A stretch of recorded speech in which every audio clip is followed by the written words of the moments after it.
नमस्कार मैत्रिणींनो, मी भारती पाटील आणि स्वागत आहे तुमचं भारतीज किचनमध्ये. तर आज आपण बघणार आहोत करंजीसाठी लागणारं सारण. तर माझी पद्धत बघा. गॅसवरती कढई ठेवायची, गॅसची फ्लेम एकदम स्लो ठेवायची आहे. 3 चमचे तूप घालायचं. 1 वाटी चमेली रवा घ्यायचा. रवा सारणासाठी बारीकच वापरायचा आहे. तुम्ही जर मोठा रवा यूज केला तर तो दाताखाली असा त्याचा कचकच लागते.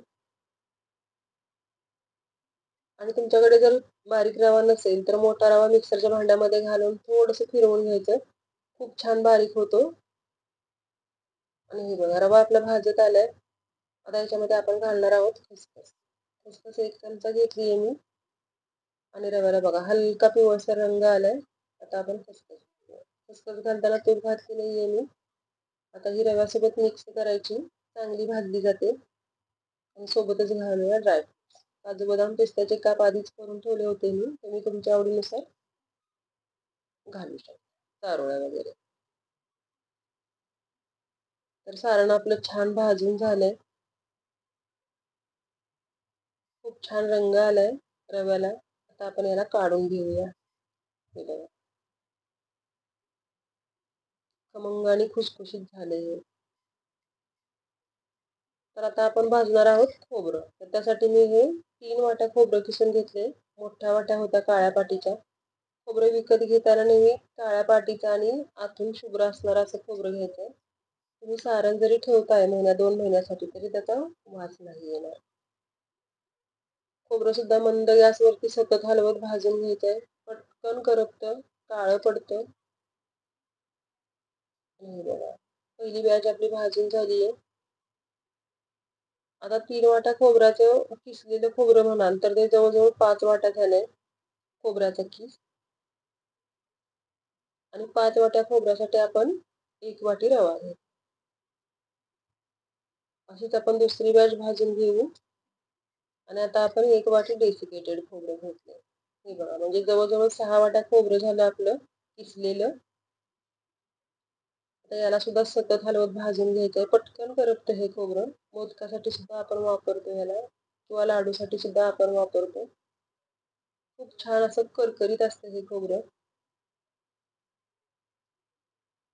पटकन भाजलं जातं हे बघा. अगदी मिनिटभरामध्ये लालसर रंग आला याला. आता काढून घेऊया. आणि सगळे जिन्नस थंड करायचे भाजून झाल्यानंतर. हे बघा, खूप छान रंग आलाय. आता आपण काढून घेऊया याला आणि थंड करण्यासाठी ठेवून देऊया. तर साहित्य सगळं थंड झालंय.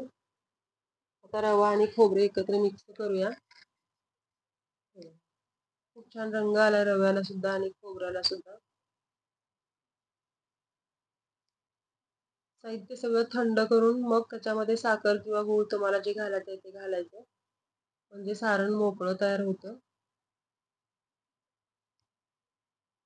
आणि साखर आपण मिक्सरला बारीक करून घेतो, किंवा तुम्ही लिसा साखर वापरत असला तर ती सुद्धा वापरली तरी चालेल. दोन्ही साहित्य एकत्र करून घेऊया. रवा आणि खोबरं चांगलं मिक्स करूया. आणि याचे 2 भाग करूया. तर मी इथे 2 प्रकारचं सारण करणार आहे. साहित्य चांगलं मिक्स झालंय. आता याचे 2 भाग करूया. त्यासाठी 2 बाउल घेतलेत मी. आता 2 बाउलमध्ये समान सारण काढायचं.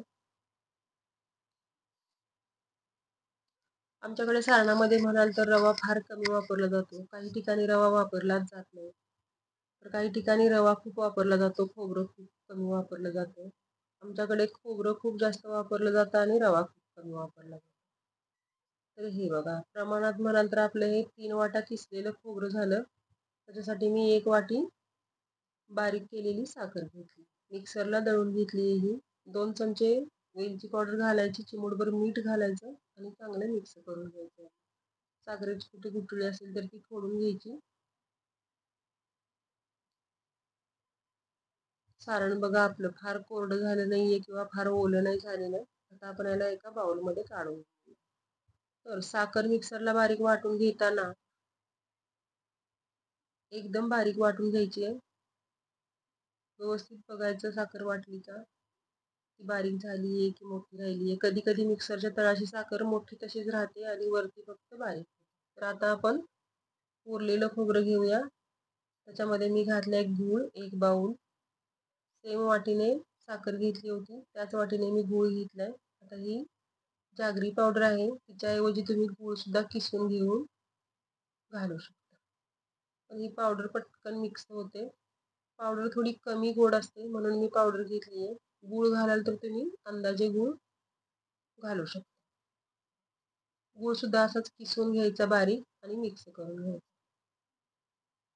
पावडर घातल्यावरती सुद्धा चांगल्या हाताने मिक्स करून घ्यायचं, कारण पावडरीमध्ये सुद्धा कुठेतरी गुठळी असते गुळाची, व्यवस्थित अशी फोडून घ्यायची आणि एकसारखं सारण करून घ्यायचं. आणि अशा प्रकारे आपलं 2 प्रकारचं सारण तयार झालेलं आहे, साखरेचं आणि गुळाचं. रेसिपी आवडली तर तुम्ही सुद्धा करून बघा.